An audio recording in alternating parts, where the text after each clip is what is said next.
आप यहाँ कैसे आए हैं जी? हाँ जी, आप यहाँ क्यों खड़े हैं? मैं जी ठंड के लिए खड़ा हूँ। धुंध हो गई है, आगे रास्ता बंद है जी। हुकूमत से अपील करता हूँ मुझे रास्ता दिखाए। अच्छा जी। पहले आना में की मिलता है जी? दूध फ्री।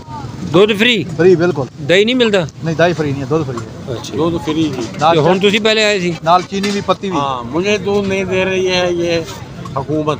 अच्छा, दूध हुकूमत ने देना है या भैंस ने देना है? कैसे खड़े हैं यार?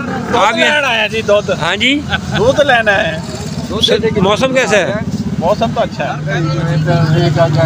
आज मौसम कैसे है जी? आज बहुत कमाल, बहुत अरसे के बाद सर्दी पड़ी है जी। काफ़ी दिन के बाद शुरू हुई है। आज पहला दिन है सर्दी का, स्टार्टिंग दिन है। यानी कि सर्दी आ गई है? हाँ जी, हाँ जी, आज मस्त फील हुआ है जी। अच्छा, फील हुआ है आज? हाँ जी, कैसा फील हुआ है? बस जी फील यही हुआ है कि धुंध है, मज़ेदार है, ठंड है।